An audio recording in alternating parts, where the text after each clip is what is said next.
না একটা নৌকাই এক আল্লাহর উপরে বিশ্বাস আছে, অন্য কারো প্রতি সম্প্রীতি অনেকজন বুঝেন না।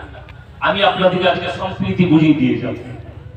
আমি বলে যাচ্ছি, আজকে যারা বলছে हमारे मंदिर तोड़कर मस्जिद बनाया गया, अजमेर के नीचे मंदिर है, मैं उनको कहना चाहता हूं 850 साल तक मुगल ने राज किया। अगर वो चाहते तो एक भी मंदिर हिंदुस्तान में नहीं रहता, लेकिन उन्होंने अल्लाह के रसूल और कुरान को माना, इसीलिए तुम्हारा मंदिर महफूज था, हिंदू भी महफूज थे। अगर वो चाहते थे तो हिंदुस्तान में एक भी हिंदू नहीं रहते, लेकिन उन्होंने अल्लाह के रसूल के रास्ता को इख्तियार किया, अल्लाह नबी सल्लल्लाहु अलैहि वसल्लम রাস্তা ইখতিয়ার করেছে। আজকে কষ্ট লাগে, নূপুর শর্মা আর কিছু হারামের আওলাদ আছে, তাদের অভিযোগ কি?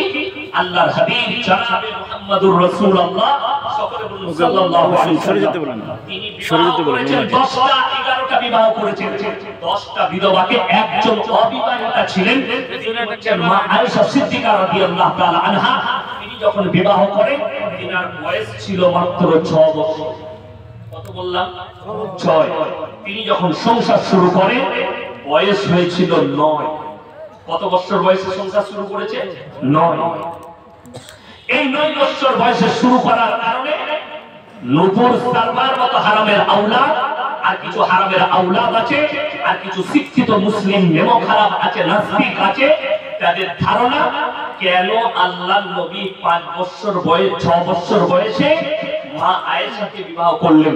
যারা শিক্ষিত যুবক যুবতী আছে তাদেরকে অনুরোধ করে বলছি, যারা ডাক্তার, মাস্টার, প্রফেসর, ইঞ্জিনিয়ার আছেন, যাদের মনে এই দাগটা কাটে যে সত্যিকারী আল্লাহর নবী কেন 6 বছর বয়সে বিবাহ করলেন, 9 বছর বয়সে সংসার শুরু করেছেন। নূপুর শর্মার অভিযোগ আল্লাহর রাসূল ने বলাৎকার কিয়া। চলে বলুন নাউজুবিল্লাহ। যদি এটা হয়, আমি ওই শিক্ষিত সমাজের মানুষকে বলতে চাইছি, আমাদের দেশে যতগুলো স্কুল কলেজ আছে, অফিস আদালত আছে, এদের মাথার উপরে যাদের ছবিটা টাঙানো থাকে, 1 নম্বর ঈশ্বরচন্দ্র বিদ্যাসাগর, 2 নম্বর কবিগুরু রবীন্দ্রনাথ ঠাকুর, 3 নম্বর বঙ্কিমচন্দ্র চট্টোপাধ্যায়, স্বামী বিবেকানন্দ, সত্যেন্দ্রনাথ বসু। ঠিক বললাম না ভুল বললাম? ঠিক। এদের ছবিগুলো মাথার উপরে। আমি আপনাদের কাছে জানতে চাই, আমি প্রমাণ দেব। যদি কেউ বাপের বেটা থাকেন, আমার এই প্রমাণ কাটতে পারেন, স্টেজে আসতে পারেন, আপনাকে আমি পকেট থেকে 500 টাকা চার্জ করে দেব। সকালবেলায় বলবেন ইয়াসিন সাহেব স্বীকার করে 500 টাকা দিয়ে দেবেন। নাম্বার 1, ঈশ্বরচন্দ্র বিদ্যাসাগর তিনি যখন বিবাহ করেছেন, তিনার স্ত্রীর বয়স ছিল 8 বছর। কত বললাম? 8 বছর। কবিগুরু রবীন্দ্রনাথ ঠাকুর যেদিনে বিবাহ করেছেন, তিনার স্ত্রীর বয়স ছিল 11 বছর। বঙ্কিমচন্দ্র চট্টোপাধ্যায় যেদিনে বিবাহ করেছেন, তিনার স্ত্রীর বয়স ছিল মাত্র 5 বছর। কত বললাম?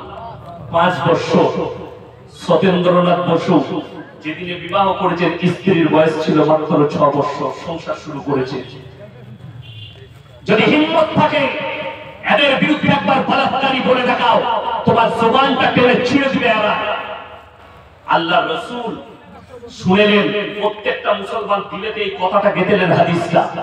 রাসূল সাল্লাল্লাহু আলাইহি ওয়াসাল্লাম 11টা বিবাহ করেছেন, একটাও নিজে থেকে করেন না, প্রত্যেকটা আল্লাহর ইশারায় করেছেন। জোরে বলুন সুবহানাল্লাহ। সুবহানাল্লাহ।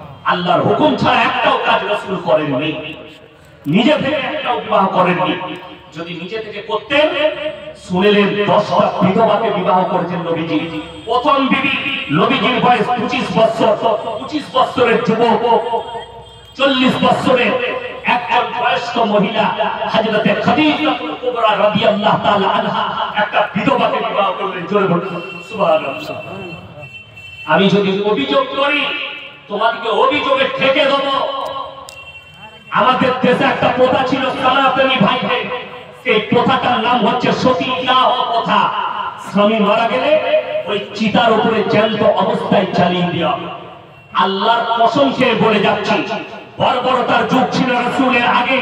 যেদিন থেকে আল্লাহর হাবিব সাল্লাল্লাহু আলাইহি সাল্লাম এসেছেন, সভ্যতার অবকাশ খুঁজে পেয়েছে, নারীরা মর্যাদা পেয়েছে, বিধবারা জায়গা পেয়েছে। আল্লাহ নবী 10টা বিধবাকে বিয়ে করলেন। আর পৃথিবীর প্রত্যেকটা মানুষকে, শুধু মুসলমানকে নয়, পৃথিবীর মানুষকে মেসেজ দিলেন, বিধবাটা ডাস্টবিনে ফেলার জন্য নয়, ব্যভিচার করাবার জন্য নয়, রাস্তায় ঘুরে বেড়াবার জন্য নয়, ফেলে দেবার জন্য নয়, জ্বালিয়ে দেওয়ার জন্য নয়। তোমাদের যদি মন চায়, তোমরা বিবাহকে যদি বিধবাকে পছন্দ হয়, তাকে হালাল রূপে বিবাহ করো, স্ত্রী রূপে গ্রহণ করো। আল্লাহ এর মধ্যেও খায়ের আর বরকত রেখেছে। জোরে বলুন সুবহানাল্লাহ। এটা ইসলাম। জিজ্ঞেস করো, সতীদাহ প্রথা বন্ধ কে করেছেন? রাজা রামমোহন রায়। তিনি বায়োডাটা মুহাম্মদ সাল্লাল্লাহু আলাইহি ওয়াসাল্লাম নবীজির জীবনী পড়লেন। স্বামী বিবেকানন্দ নবীজির জীবনী পড়েছেন, কবিগুরু রবীন্দ্রনাথ ঠাকুর নবীজির জীবনী পড়েছেন, ঈশ্বরচন্দ্র বিদ্যাসাগর নবীজির জীবনী পড়েছেন, কাজী নজরুল ইসলাম নবীজির জীবনী পড়েছেন, বঙ্কিমচন্দ্র নবীজির জীবনী পড়েছেন, কবি কালিদাস নবীজির জীবনী পড়েছেন। ওই জন্য এই হারামের আওলাদদের কথা শুনছেন, যাদের ছবিগুলো মাথায় টাঙানো থাকে, একটা বার করতে পারবেন না। এই মনীষীরা কোনদিন নবীজির বদনাম করেননি, বরঞ্চ নাম করে গেছেন। জোরে বলুন সুবহানাল্লাহ। আমেরিকার শিকাগো শহরে স্বামী বিবেকানন্দ দাঁড়িয়ে ইংরেজ থেকে আমেরিকাবাসীকে বলেছে, পৃথিবীর যদি কেউ মানব থাকেন, তিনি হচ্ছেন হযরত মুহাম্মদ মুস্তাফা সাল্লাল্লাহু আলাইহি সাল্লাম। জোরে বলুন সুবহানাল্লাহ। তিনারা বদনাম করেননি। হচ্ছে কে? দেহ ব্যবসায়ী একটা মেয়ে, নূপুর সারবার মতো হারামের আওলাদ, সে নবীজির বদনাম করছে। তসলিমা নাসরিনকে যারা মনে করবে এটা একটা ভালো লেখিকা, শিক্ষিত, তার জন্মের একটু ট্রাভেল আছে। যদি বাপের বেটাটাকে স্টেজে আসো, আমি বইয়ের নাম বলে দিচ্ছি। বইটার নাম লজ্জা। লেখক হচ্ছে তসলিমা নাসরিন। বইটার নাম কি বললাম? লজ্জা।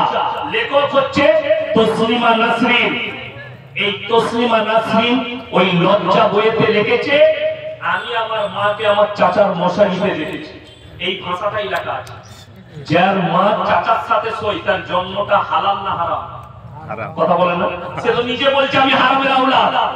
আমাদেরকে প্রমাণ দিতে হয়নি। রাসূল বলে গেছেন, আমাকে যখন গালি দেয়, আল্লাহকে যখন গালি দেয়, কোরআনকে যখন গালি দেয়, নিশ্চয় সে হারামের আওলাদ। আর তসলিমা নাসরিন নিজের বইয়ে নিজে লিখেছে আমি হারামের আওলাদ, নিজেই লিখেছে। ভেবে দেখুন বাংলাদেশের। আমার ভাই, এরপরে আমি আপনাদেরকে বলবো, ইসলামের প্রথম তফা আল্লাহ যে বুনিয়াদ রেখেছেন সেটা শিক্ষার উপর।